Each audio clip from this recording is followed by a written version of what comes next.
Hi, I'm Mika Frankl. Welcome to Cage Minds MMA show. Whether you're watching or listening, I appreciate you. If you are watching, please like, share, and subscribe. If you are watching, follow, rate, and review. It's all helpful. It's all appreciated. Visit the website. It's cageminds.com. Pick up the merchandise over at nowprints.com/cage minds, or you can still get there by going to nmproshop.com. It'll redirect you. Want more MMA podcast listening? I suggest MMA After Hours that I do alongside with Mr. Michael Carlisle. And if you like pro wrestling, we have Pro Wrestling After Hours, both of those courtesy of the After Hours Podcast Network. And if you like the general sports world, catch up with me on Mike Adams 2.0. Get all three of those wherever you listen to your favorite podcasts. And on the Mike Adams 2.0, you can hear us every Saturday morning locally here in Albuquerque on 101.7 The Team. That is ESPN Radio Albuquerque. So let's get to talking about some fights this past weekend. We'll start off with Friday night. We'll start off Friday. I like to do it by date. We're going to start off with LFA 128 from the Sanford Pentagon in Sioux Falls, South Dakota. The main event was a battle for the vacant LFA lightweight title. That fight saw Aaron McKenzie against Lucas Clay. The first round was a total control effort on the ground by Aaron McKenzie. When we get to the second round, Clay is able to turn things around, started to let his hands go. The straight left was money. Clay then shows his ground abilities in the third with a lot of back control, hunting the rear naked choke. Aaron McKenzie's coach, Rafael Lovato, had said that McKenzie was not chokeable. He didn't get threatened, was able to survive that round to battle back in the fourth, where Aaron McKenzie's ground control was the majority of the frame. Now, the fifth round is where we get the little bit of controversy because McKenzie is controlling for a great portion of the round, but he's also having to threaten the takedown, and the takedown was being shut down by a Clay guillotine. So the more threatening submission came from Clay. He had a great front choke at points. He does get put on his back. He's on his feet towards the end of the round, and Clay does hit McKenzie with a spinning back fist, tried for a jump knee. McKenzie gets into the clinch as the bell expires. The split decision, that fifth round, really could have went either way. Split decision, Aaron McKenzie wins the LFA vacant lightweight title. In the co-main event, it took just 34 seconds for Jimmy Lawson to put Mario Eatman on his back, and with a jackhammer right hands, just continual ground and pound, gets the quick TKO victory. Richie Miranda had to deal with some adversity, continuous takedowns from Devin Dixon. But in the third round, Miranda was able to snake his arm under the neck and grab the rear naked choke.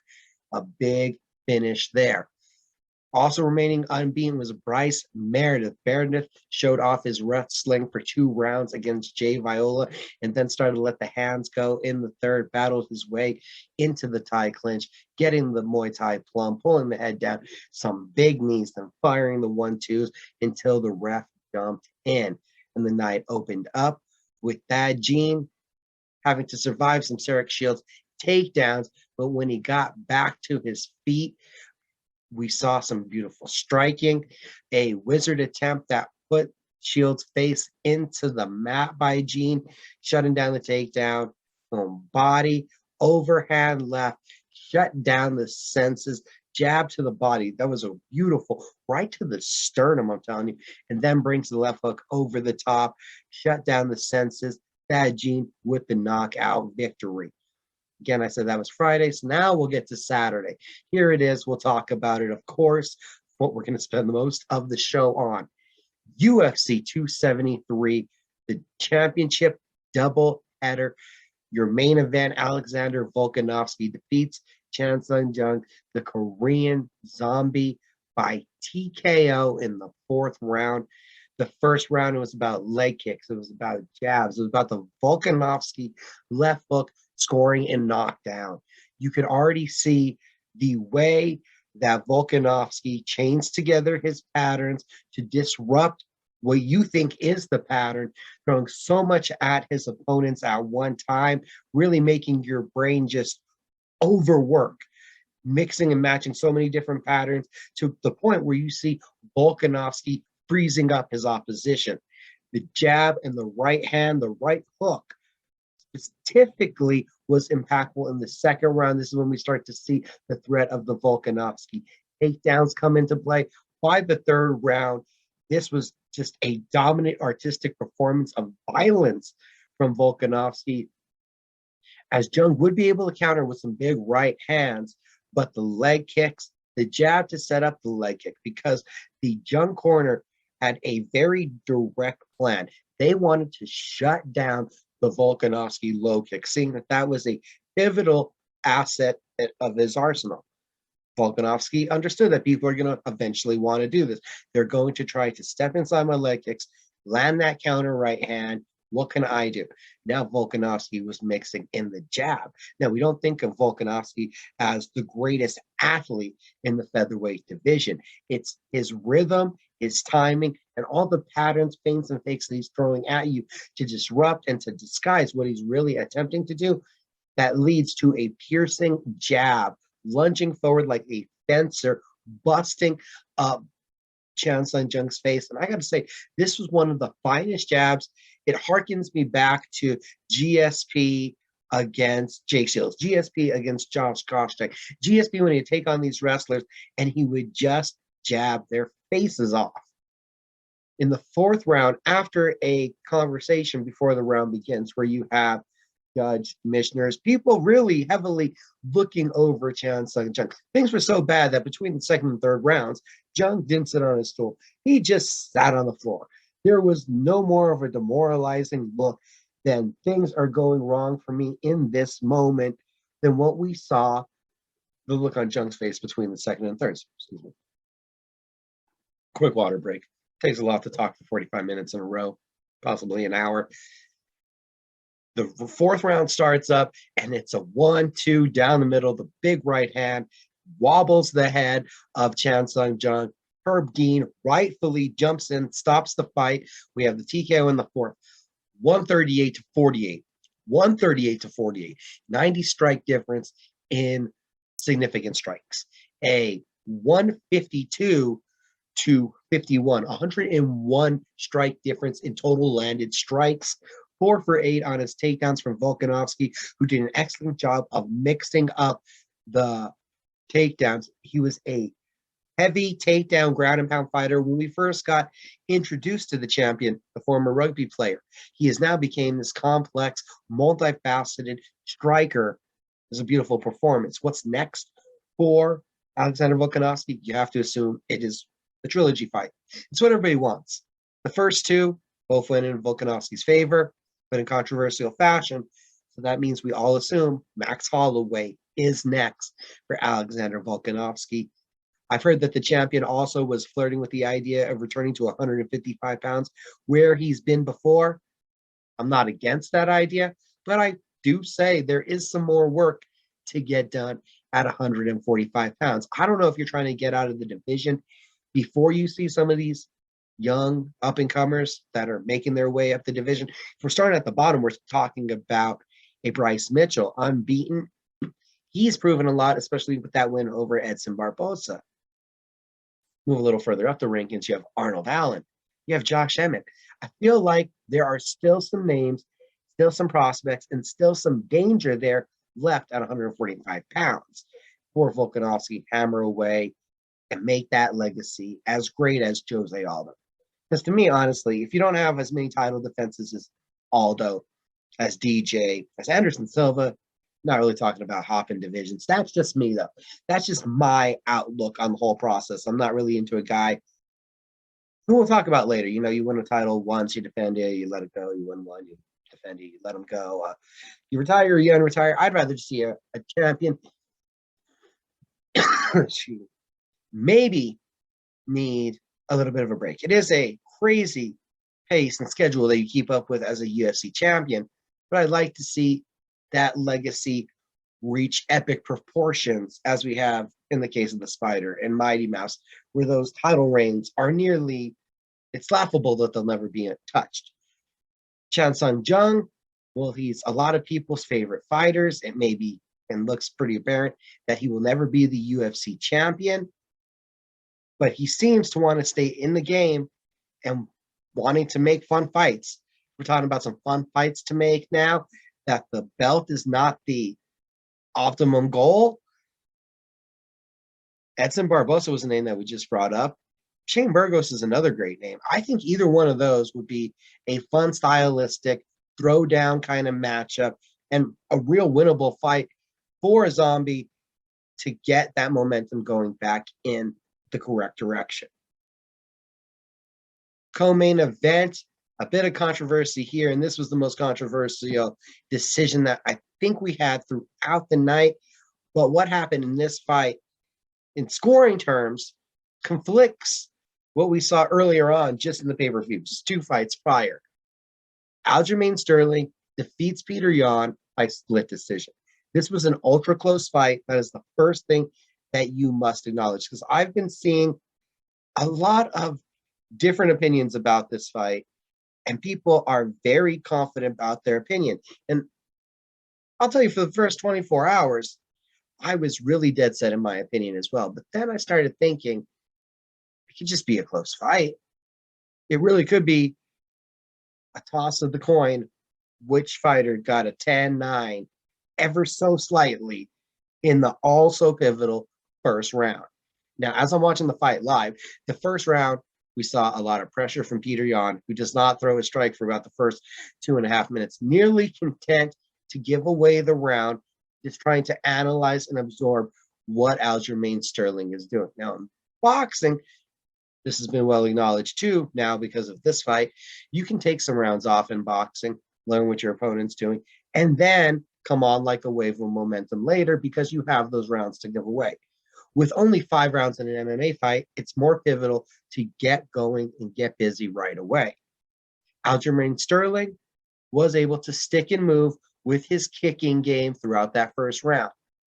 But many would argue effectiveness and significance. Many of us would already point to, we're calling Peter Yan the heavier handed of the two and the harder striker of the two. So by definition, his significant strikes are more significant because Sterling is not planting his feet.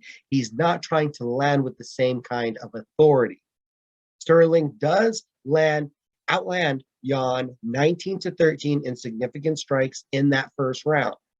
But to me, the pressure and the pace, and when you see somebody having to backpedal moving, we learned this in the Robbie Lawler Carlos Condon fight, that the party that is backpedaling, moving, may be landing. That's not exactly going to be respected by the judges.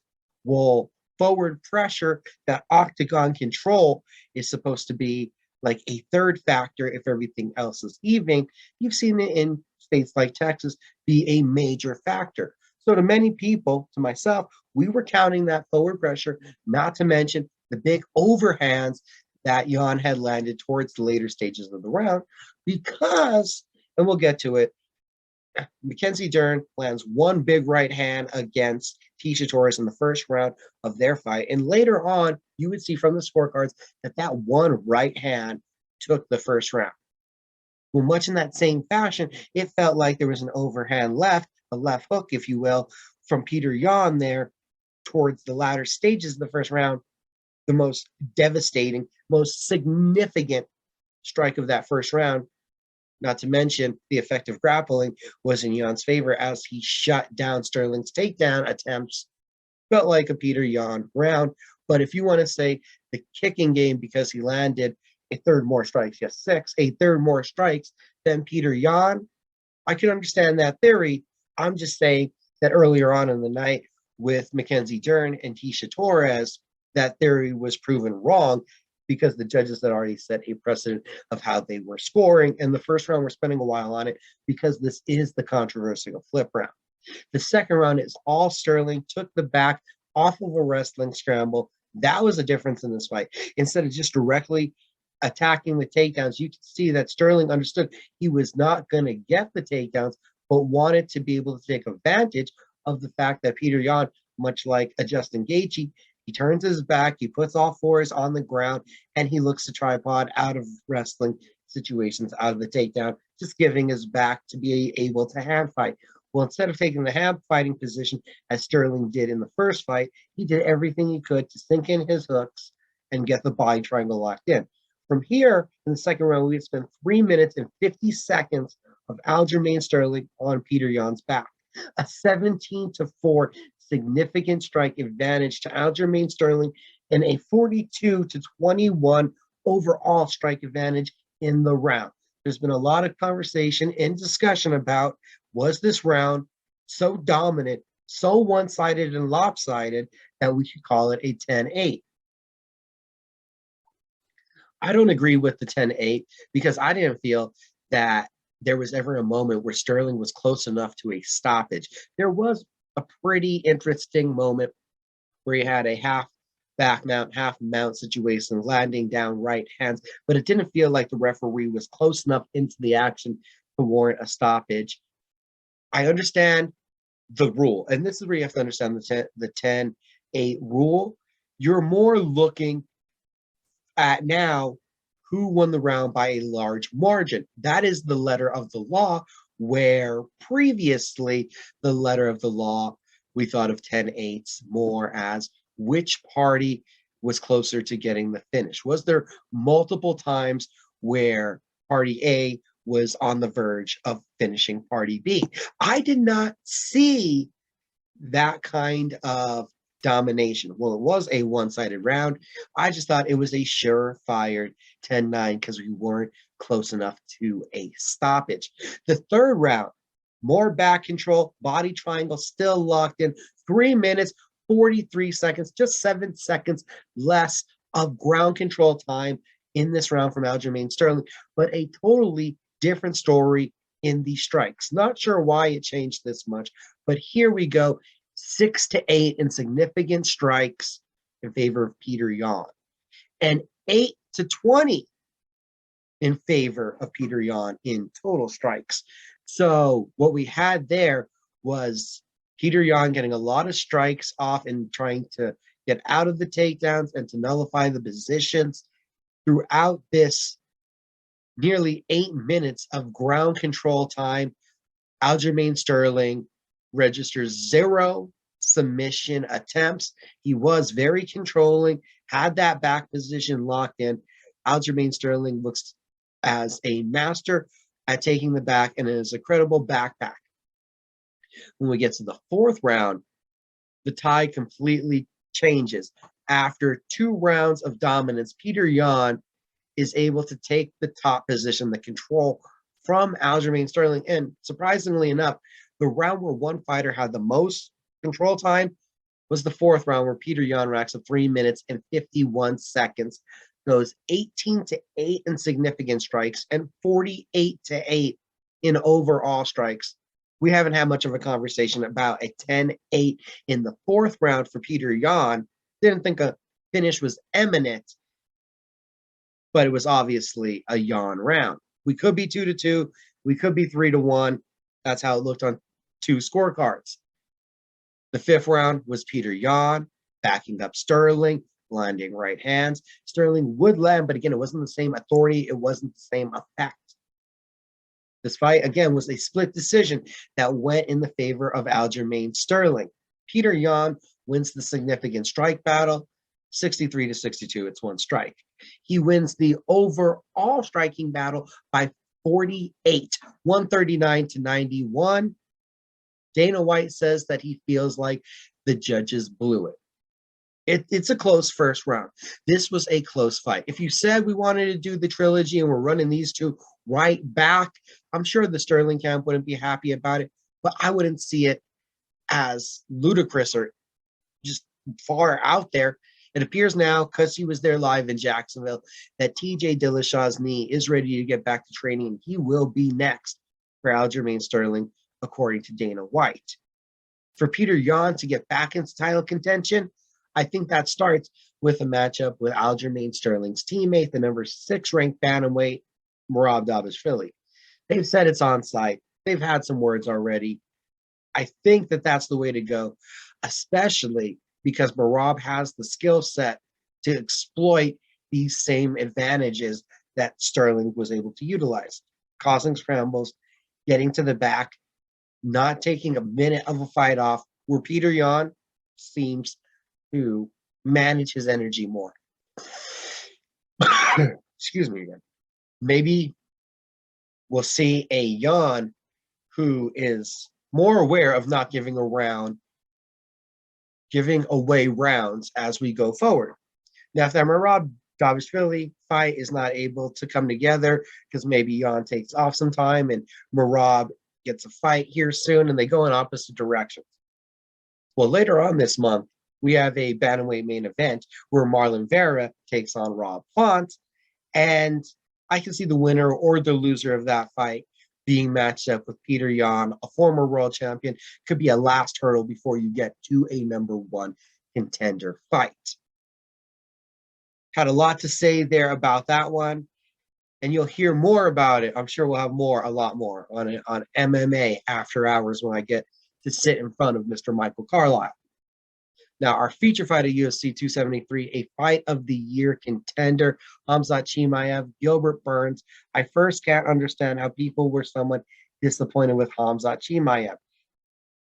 The hype machine was too fast. Too many locomotives, too many yachts, too many speeding bullets. This hype train, Khamzat Chimaev, he couldn't possibly actually reach these expectations that he was just going to smash through everybody, including Gilbert Burns. And Gilbert Burns, who was a 4-time ADCC BJJ champion, an incredible grappler, one of the 4 best welterweights on the planet. And yes, Khamzat Chimaev does beat him by unanimous decision. First round, Chimaev, he's losing the round. Burns is landing big overhands, even though he's on his back foot. A switch stance from going from the orthodox to the southpaw. So it's a lead powering jab from Chimaev, drops Burns. Chimaev is able to get on top. A slashing elbow cuts open the Brazilian. And this is where Chimaev is able to steal what was a bad first round. In the second round, Chimaev is still pushing forward, but this time the hooks land right on the chin, and Gilbert Burns tests that chin. The knockdown happens, but the lights stay on. Chimaev is able to keep fighting back. The rounds are now 1 apiece because Gilbert Burns gets 2 knockdowns in that second round, at least on my money. Maybe you call one of them a slip. Round 3, Chimaev is holding the center, pushing forward. Beautiful 1-2, a great right uppercut on the night. You see Burns firing back with the right hands. This is a knockdown, drag-out war. Burns looked exhausted, but still able to fire back. Rightfully, the first and the third round go in favor of Chimaev. I've seen some people feeling this is a bit controversial, but it's nowhere near the controversy of the co-main event. Chimaev, it's impossible to live up to where you expected him to be even more dominant than John Jones, to be the next Khabib Nurmagomedov. Khabib was not pushed this fast, this far in the rankings. He had time to progress his skills throughout his run in the UFC. Chimaev is already dancing with the top of the division, just 5 fights in. He beats a number 3 in the world. You're thinking about it. Covington, that's who's next, according to Dana White. That fight is going to be planned for the next UFC on ABC. If Covington, Chimaev, Burns, Edwards, the champion Usman. Yeah, this is pretty special trajectory for the 27-year-old Khamzat Chimaev. I was impressed with the performance. We hadn't seen him get hit. We hadn't seen him get tired, dragged into the deep waters. His wrestling wasn't working. He even had to fend off some Burns takedowns, ate some big shots.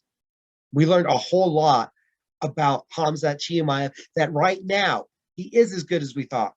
He is in a realm of reality, of expectations of reality, as good as any welterweight on the planet, better than most of them, actually. And he is right there on the cusp of being able to fight for a title.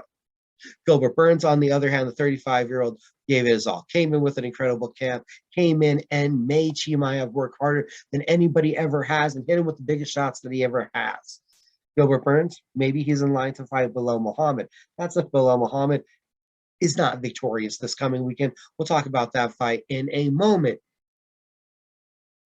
Maybe instead, if Muhammad wins, you go Gilbert Burns versus Neil Magny.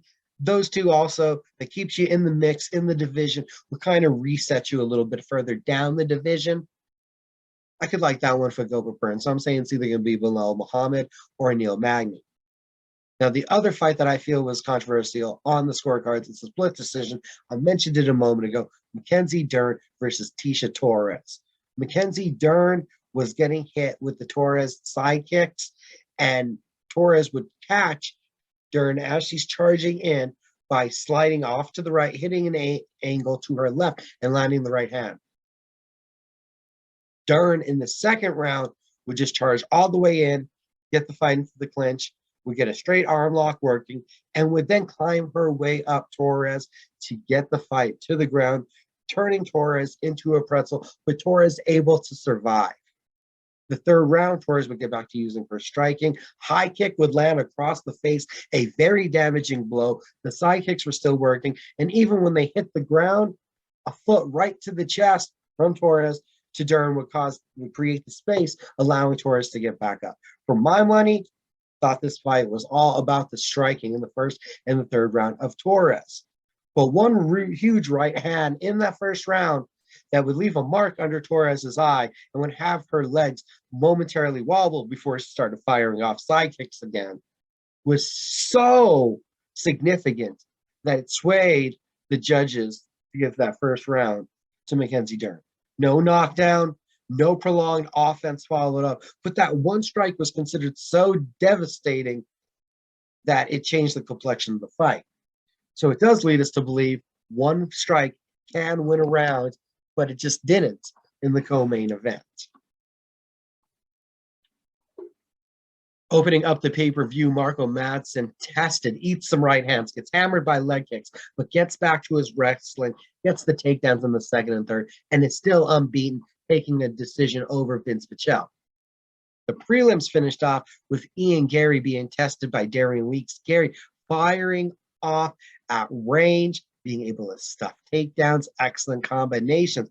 Did get held on the fence in the third, but Gary was really able to mix levels, stuck his jab, hammering leg kicks. The Irishman still unbeaten. A nice victory. Let's see how the UFC match makes him. I'd like to see him tested a little bit more, but with the fan base, the hype, the clout, I think we may be seeing a little bit more of a tempered rise, giving Gary the opportunity to fully develop and optimize his skills. And I'm not saying that guys shouldn't be put in that position, but a Darian Weeks has been put in the opposite position, coming in at 4-0 to the UFC, and has been given Brian Barberena and Ian Gary for his first two fights. Some guys get better matchups than others, is what I'm saying. In middleweight action, Anthony Hernandez relies on his grappling, his wrestling, his pressure to get the decision win over a debuting Josh Fremd. First round pressure, takedown, threatening chokes from Hernandez. Second round, Fremd would get his own takedown, some short right hands, but Hernandez looked to have tired out Fremd and was forcing him into defending a choke late. The gas tank would be fuller on Hernandez's side in the third round as he won the scrambles, got the fight to the ground. 6 minutes of control time is why Anthony Hernandez gets the decision victory. In women's bantamweight action, Raquel Pennington popping the jab, coming over the top with a follow right hand, doing very well. Aspen Ladd had some of her own connections in the pocket, but nothing that we could really point to that was a consistently there, where Pennington, the jab, the right hand, mixing in a body shot, getting a couple, surviving being taken down a couple of times by Ladd. Pennington gets this decision victory, calls out Sarah McMahon for a number one contender bout. I think that the Holly Holm, Caitlin Vieira fight in May is more likely to be a number one contender fight. But you got to think about it realistically. If Nunes beats Pena, they're probably going to a trilogy fight. If Pena beats Nunes, I think the Vieira home winner is probably fighting Pena. But if we have that trilogy fight, you could be looking at the home Vieira winner facing a hypothetical winner of Pennington McMahon.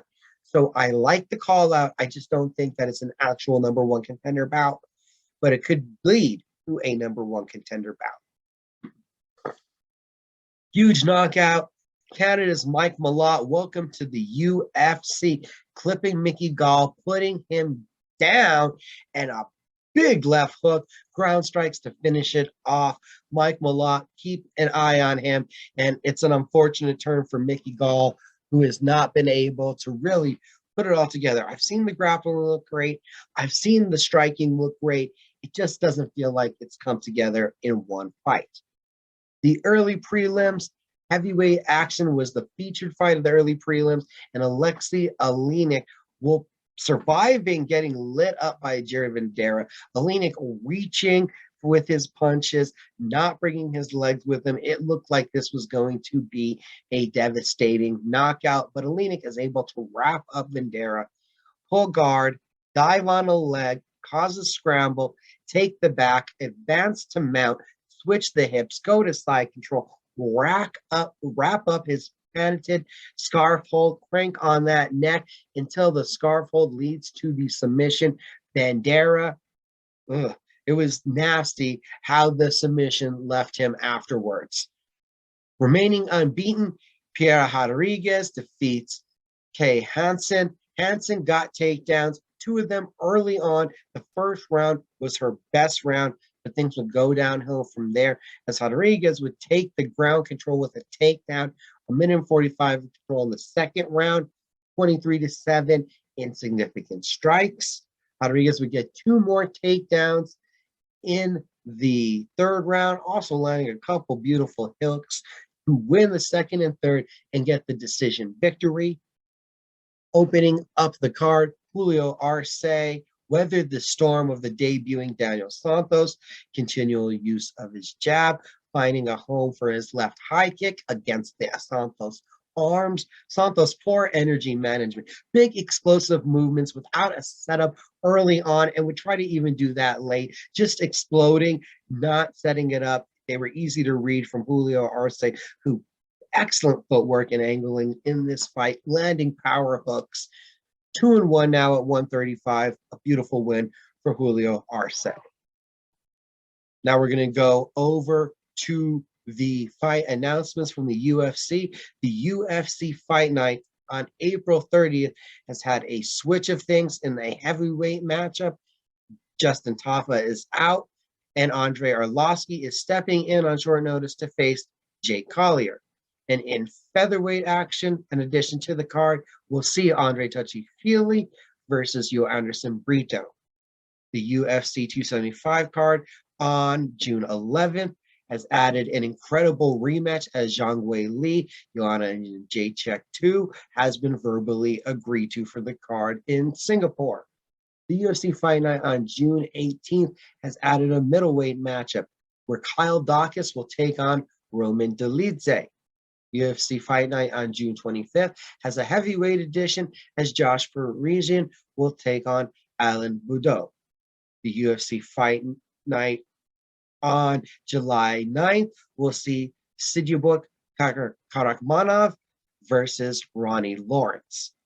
Also an interesting bit of UFC news, Triple C, the former Olympic gold medalist, UFC flyweight and bantamweight champion, current Eagle FC commentator, and Fight Ready coach, Henry Cejudo, has announced he'll be entering back into the USADA program, and he set his sights on both of this past weekend's championship winners, Aljamain Sterling and Alexander Volkanovski, wanting to reclaim his division and wanting to become the first three-division MMA champion have been the goals that Henry Cejudo has put out. We got some Bellator news. Bellator 277 this weekend. We're going to preview it in a moment, but I wanted to mention that former middleweight champion, Rafael Carvalho, has re-signed with the promotion. He is going to be replacing Tony Johnson to jump in on short notice to take on Davlidor Yakhshimiryanov. Bellator 278 has a adjustment and an addition. The addition is a welterweight matchup that will see Scotty Howe against Dante Shiro. The adjustment is that Josh Hill has been forced out of his bantamweight Grand Prix alternate bout, and he will be replaced by Nikita Mikhailov, who will be taking on Enrique Brenzola. The winner of that one will beat Magomedov in the bantamweight Grand Prix quarterfinals. The promotion has also announced the signing of unbeaten bantamweight Soradan Khamidov. Bellator 278 in France has announced the addition of Lorenz Larkin versus Anthony Adams at middleweight. That is going to be a fun striking battle.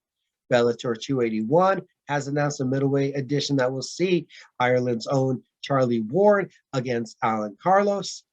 And Bellator 282, June 24th, as a lightweight edition, top 10 fighters, Brett Primus will be facing Alexander Shibley.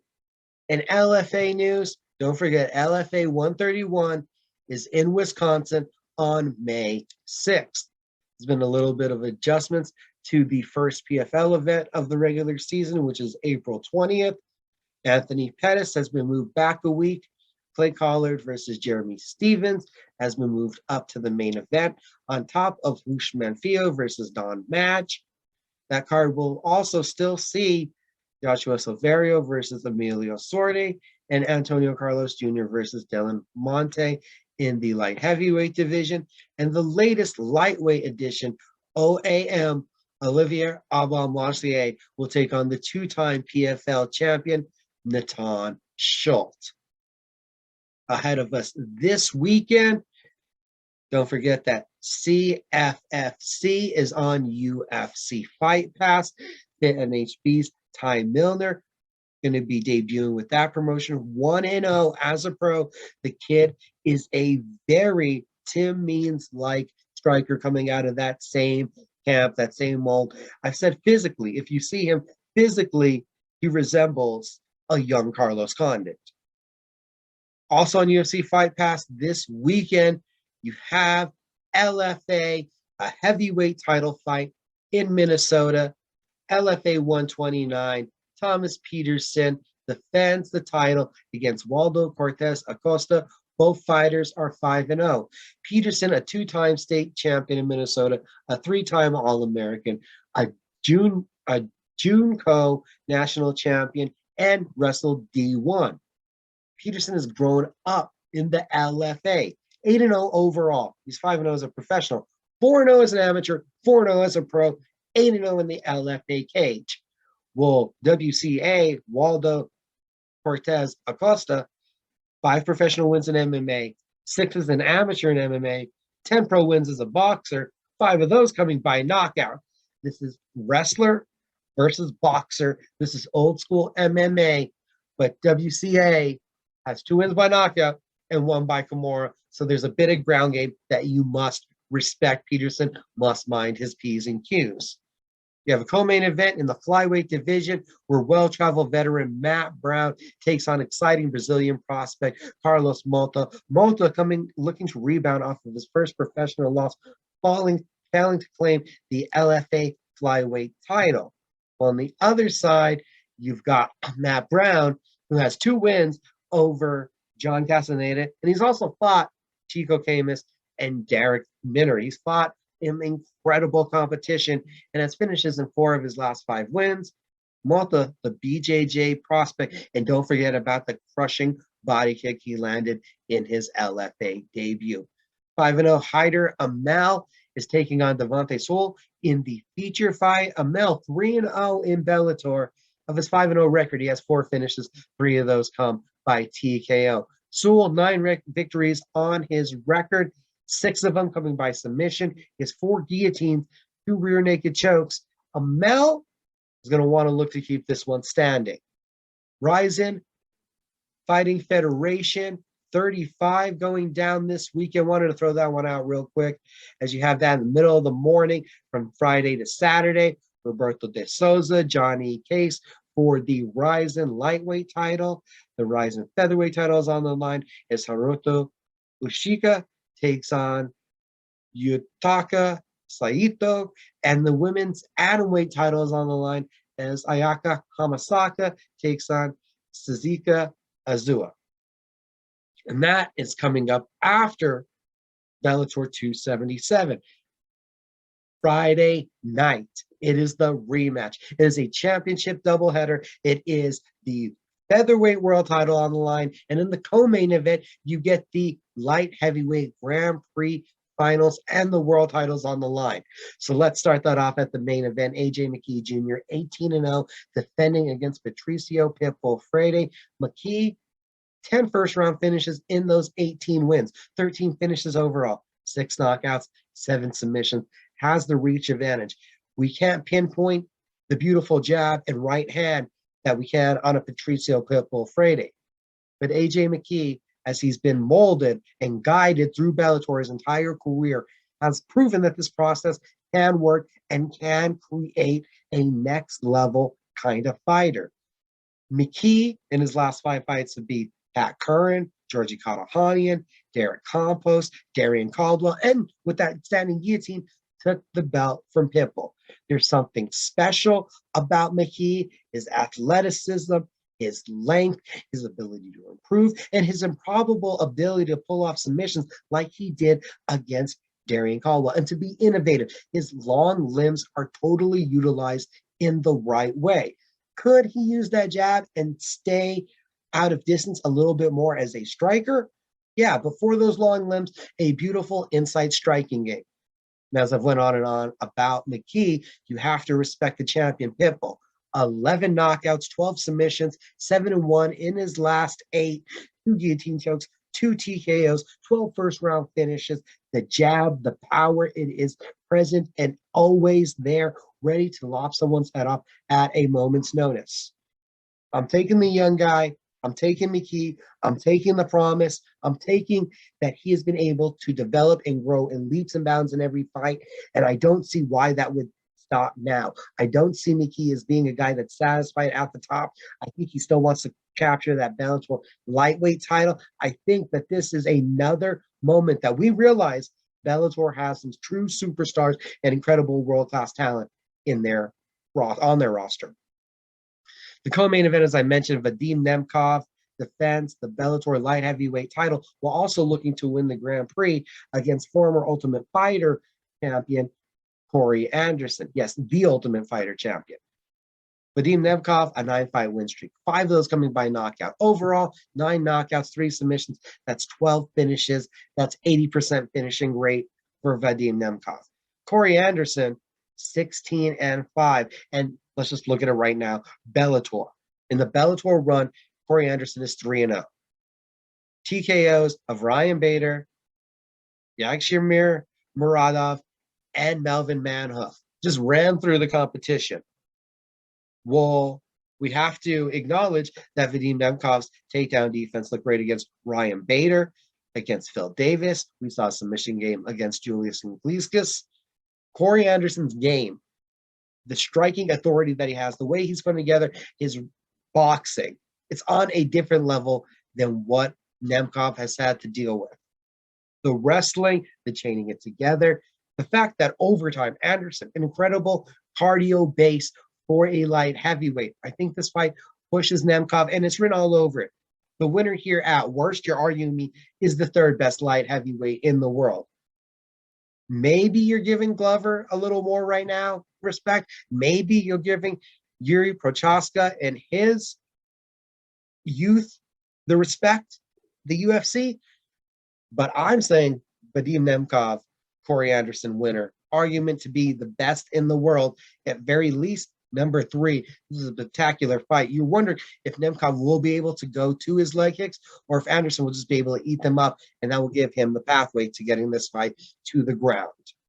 I actually got to favor Corey Anderson in this one. I feel like he's been on a different level with a different run and a different intensity, but Vadim Nemkov has turned back every champion that's been put in front of him, talking about Liam McGarry isn't in Bellator anymore, talking about Rafael Carvalho was cut from Bellator, and talking about beating Bill Davis twice and Ryan Bader. This one could be a coin toss.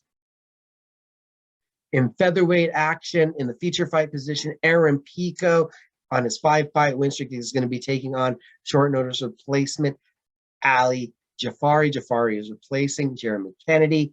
Kennedy with 20 fights under his belt. Jafari with a very nice record for a prospect, 9-1. But this is a jump up to this level, to that elite level of competition. And I don't know if he's going to be ready for it. Jafari has a solid head and arm choke, as we saw at MMA for Black Magic, but I don't know if you're going to get the opportunity on the ground to lock up that specific submission.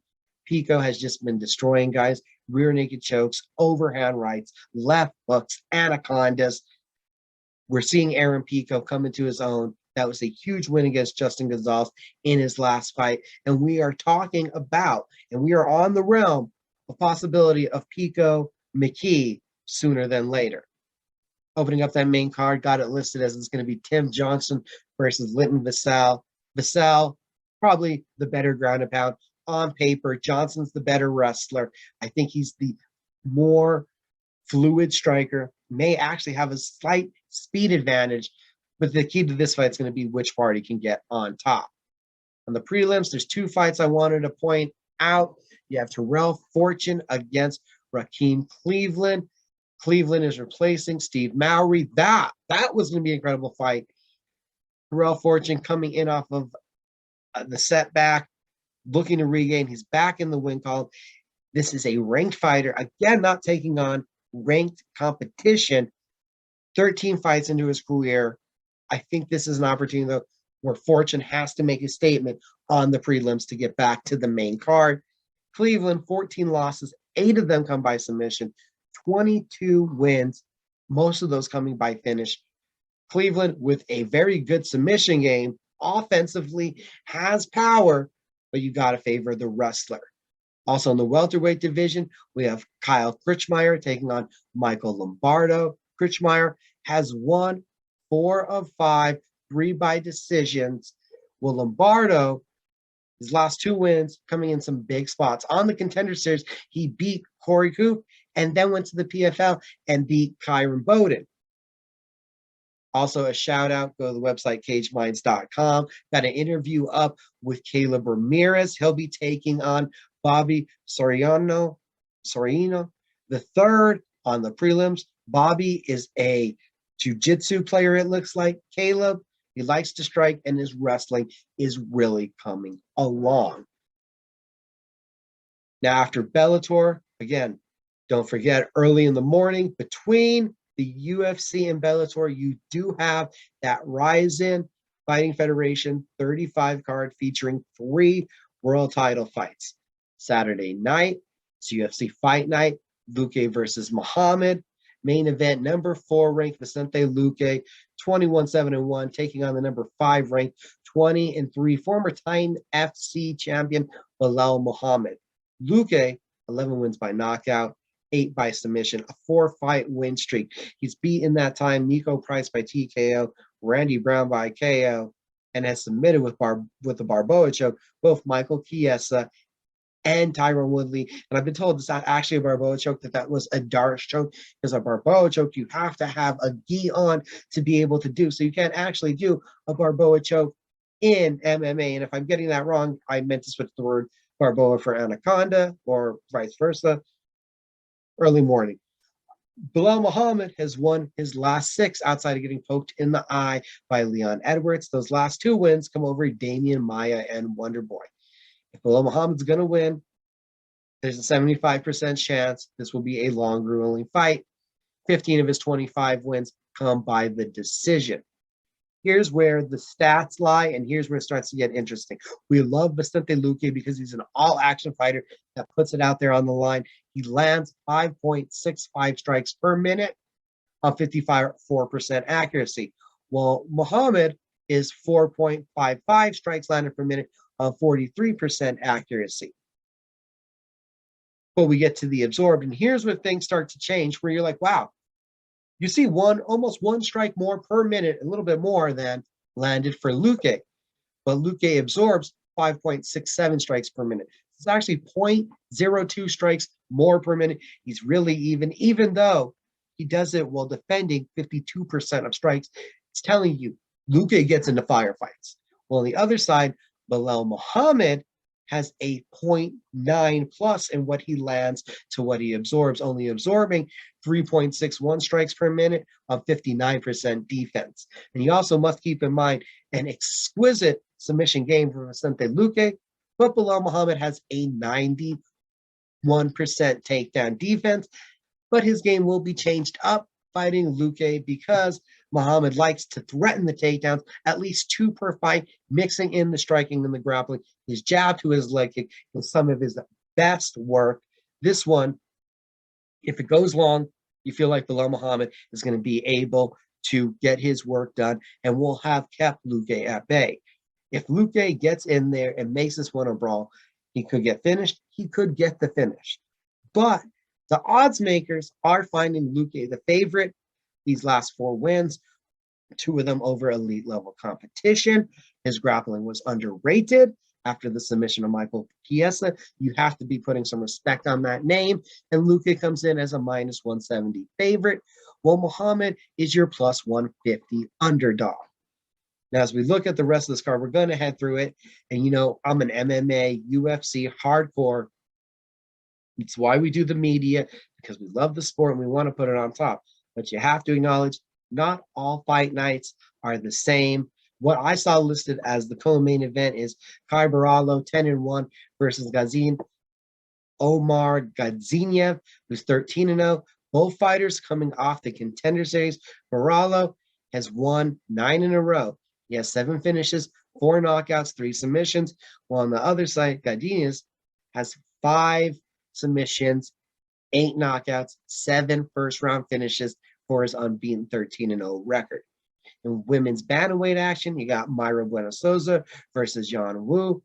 Silva has 5 submissions. Mayra Bueno Silva has 5 submissions, 2, 2, and 1 in the UFC. She'll look to get this one to the ground. Where Yan Wu, I really feel like she's going to look to keep this one striking. That's where she has a bigger advantage. 6 wins by knockout, even though she's 1-3 in the UFC, also with a solid ground game, having 5 wins by submission. What I have pegged as fight of the night, going to be a tremendous striking affair. Andre Fialho takes on Miguel Baeza. Fialho, 14 wins, 11 coming by knockout. He's 4-1 in his last 5. The one loss is that short notice UFC debut. While on the other side, Miguel Baeza, 7 knockouts, but he's lost his last 2, including getting knocked out by Chaos Williams. Baeza was at the top of that welterweight prospect look. I'm talking about, hey, why are people talking about Chimaev and Rachmanov and Brady and not adding in Baeza into that mix? That's where I was at 2 fights ago. 2 losses, and Baeza is fighting for his spot on the roster. Featherweight action, we got Pat Sabatini on a 5-fight win streak. Don't forget about a heel hook and 2 decision wins inside of the octagon. He's taking on TJ Laramie. Laramie 4-1. That one was his last fight where he ran into a Derek Minner guillotine. You got to keep it out of the grappling realm if you're Laramie against Sabatini, or else it's going to be a quick finish for Sabatini. The feature prelim, again, as I'm seeing it, you got Dakar Close taking on Brandon Jenkins. Close with wins over Landon Venata, Bobby Green, and Crystal Chagos before losing to Beneil Dariush. He's right there on the cusp, a win streak, and you could see Close, 2 fights, 3 fights. He's right there from getting an opportunity to face a top 15 foe once again. Brendan Jenkins, 3-1 in his last 4. Spectacular flying knee knockout in the PFL to get his UFC contract. Didn't work out in his debut, but Jenkins is always willing to scrap kind of party, and I think he will be game, but I'm looking for Close to wear him down and get the finish. In welterweight action, Rafa Garcia takes on Jesse Ronson. Garcia defeated Natan Levy in his UFC debut, Well, in his welcome back to the octagon, Ronson submitted Nicholas Dalby by rear naked choke. I like the way Ronson looks at 170. I've always loved his technical, crisp striking ability. He is good at hitting angles. Well, on the other side, I think Garcia is going to look to make this a brawl. If they do hit the ground, we've seen Garcia was able to hold his own against Natan Levy, but I'm still giving Ronson an edge here because I feel like he's just the more technical striker. In heavyweight action, we got Chris Barnett, yes, back from the wheel kick, taking on Martin Buday, who's 9-1. This is a size discrepancy. Of course, Barnett's used to it. He's always been a heavyweight. 5'9" against Buday, who's 6'4". Buday, a 8-fight win streak, 7 knockouts. This is his debut in the UFC after beating Lorenzo Hood on the Contender Series. What does Buday have to offer, and how will he do against a 29-fight vet who's ultra athletic? And you're going to look at a 5'9" heavyweight. You're going to underestimate him, but then you will get kicked in the head unexpectedly. That one, there's a lot of times where you're like, the UFC puts a random sloppy heavyweight fight on the card. I don't feel like that one's going to be it. I feel like that one is going to be a fight that leads to a prospect really getting on the radar. Lena Landsberg versus Pani Kinzad happening in the women's bantamweight division. Landsberg is 2-1 in her last 3 fights, but that's only 3 fights in the last 3 years. Well, Kinzad has won 4 or 5, and we've seen major improvements in her striking game and her clinch game. Look for Kinzad, who's coming off of a loss, to get back on track. Women's bantamweight action, Sam Hughes, violent finisher, taking on Brazilian striker, who's a bit more tactical, Islena Nunez. In men's bantamweight action, you got Helene Antillien taking on Kevin Kroom. Kroom, this will be his first time back at 35 since 2015. How does the weight cut affect him if it drains too much of his chin? Helene has 3 wins by knockout, likes to strike. This one could get crazy, could get wild, definitely because a Kroom fight always does that. In the lightweight division, you got Trey Ogden versus Jordan Lovett.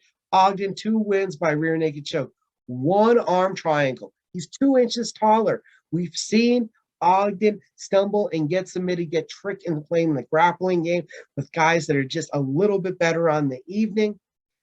He needs to keep this one standing because Lovett may be that. Jordan has a heel hook one, arm triangle one, inverted triangle, anaconda, a true nuisance on the ground, always threatening for submissions. Look for Ogden to keep this one going on the feet. And opening up the card, at least of what I got, you have light heavyweights at heavyweight as Devin Clark takes on William Knight. We saw against Maxine Grisham that the wrestling was a problem. Clark must mind his P's and Q's on the entries because he could easily get knocked out by even just a short right hook from such a powerful man as William Knight. But Knight does not have that level of wrestling that Devin Clark does. Look for Clark to make a grueling 15-minute affair out of this one with William Knight. This has been Cage Minds MMA show. Keep up with Cage Minds on social media. Cage Minds Combat Sports News on Facebook, at Cage Minds_CSN on Instagram. And over on Twitter, it's at Cage Minds MMA. My Twitter is at Frankl Mika. The YouTube is Cage Minds MMA show. Whether you're watching or listening, you are appreciated. Sorry the show got up a little bit late this week. Thank you all again.